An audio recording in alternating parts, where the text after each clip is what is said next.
공인노무사 지금 현재 만 9년 정도 근무한 10년차 노무사 이지은이라고 합니다. 회사가 ER 업무 경험이 있는 노무사를 찾던데 ER 업무가 조금 구체적으로 무엇인지 알 수 있을까요?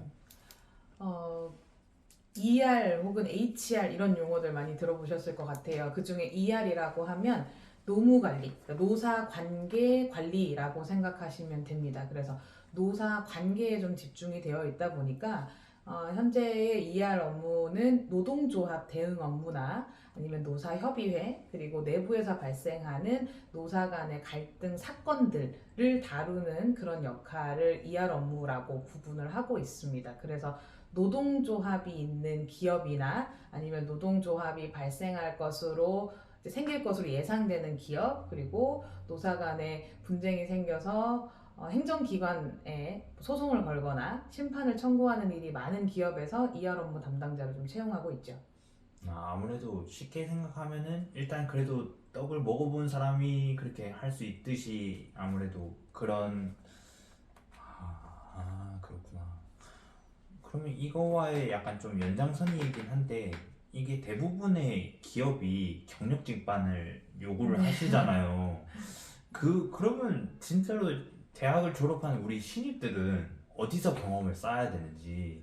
참 네. 어렵습니다. 그죠? 네. 네, 다들 경력직을 원하면 신입은 어디 가서 경력을 그러니까요. 쌓나 하는 고민이 좀 있으실 것 같은데 이거는 이제 ER이나 HR 업무 쪽을 고민하시는 분들이라면 노무사 사무실이나 노무법인에 취업하는 부분도 한번 생각해 보실 영역이라고 생각을 합니다. 그래서 노무사가 아니기 때문에 다만 자격을 갖추고 해야 하는 업무들에는 일부 제한이 있을 수 있지만 근로자들이나 회사에서 상담을 오는 내용이라든지 그 상담에서 필요로 하는 해결 방안이 뭔지 그리고 어떤 절차로 해결이 되는지 이런 것들에 대한 개괄적인 정보만 알고 있어도 회사 내에서 ER 업무를 담당하는 데에 큰 틀을 잡기에 아주 수월하기 때문에 노무사 사무실이나 노무법인도 생각해 보실 수 있고요.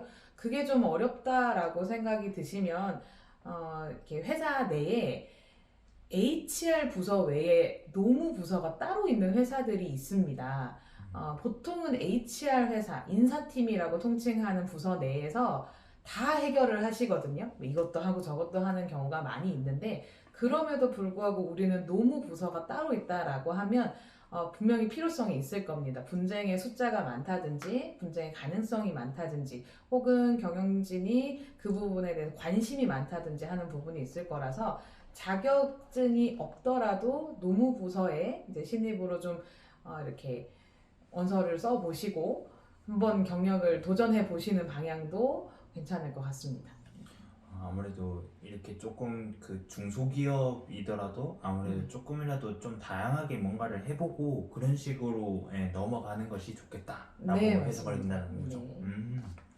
아무래도 대기업으로 크게 뭔가를 하려면은 뭔가 조금 차근차근 절차를 밟아 나가는 것이 좋을 것 같다. 네, 저도 그렇게 이해를 하면 될 것 같고요. 자, 그 다음에 이 일을 하면서 보람을 느끼는 순간이 있으신가요? 네, 저는 다른 노무사들에 비해서는 비교적 강의를 좀 많이 하러 가는데요. 노동법 분야에서는 희한하게 잘못 알려진 관행들이 좀 많이 있어요. 뭐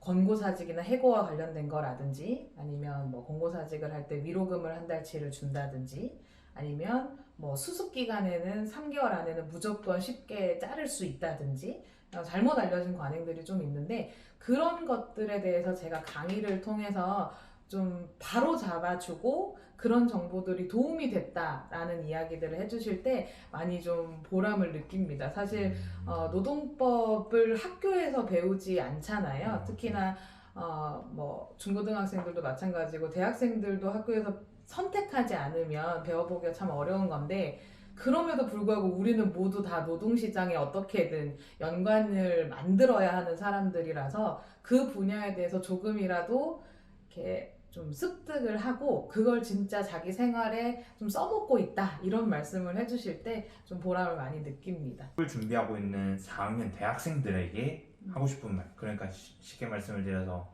곧 이제 신입 사원이 되는 노동자들에게 하고 싶으신 말씀이 있으시다면.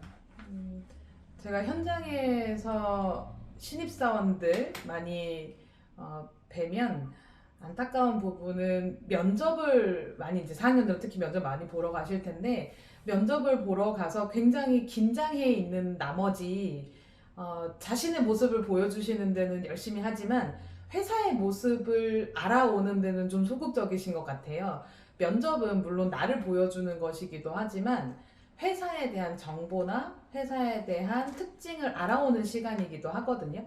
면접 그날 하루 보지만 그걸로 인해서 내가 그 회사에서 10년을 일할지 1년을 일할지 아무도 알 수 없는 거기 때문에 회사랑 서로 소개팅을 한다고 생각하셔야 될 것 같아요. 그래서 나에 대해서도 알려줘야지만 상대방에 대해서도 좀 알아보는 정중한 자리가 아닐까 이렇게 생각을 하고요.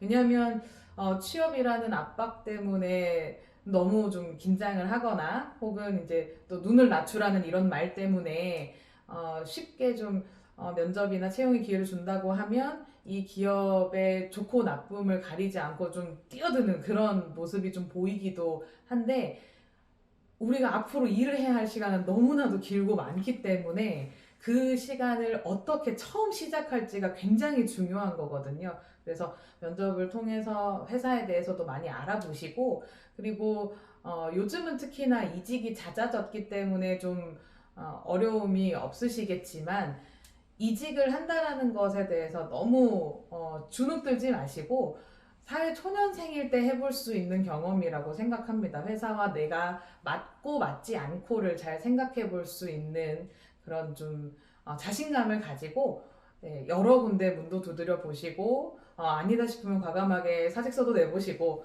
하는 것들 네, 도전해 보시면 좋을 것 같고요. 그리고 또 이제 저를 오늘 촬영하러 오셨으니까 노무사라는 직업도 향후에 굉장히 유망한 직업 중에 하나라고 생각합니다.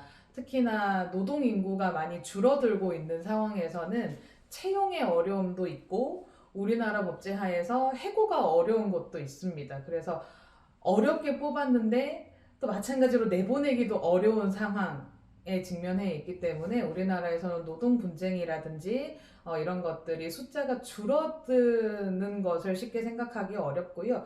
특히나 최근에는 새로운 경영 방침, 뭐 ESG로 대표되는 새로운 경영 방침들 때문에 노무사가 노동 관계에서 해야 할 일들이 굉장히 많이 늘어나고 있어요. 그래서 노무사라는 직업도 앞으로 굉장히 유망하게 떠오를 수 있는 직업이라 새로운 직업군으로 한번 생각해 보시면 좋을 것 같습니다.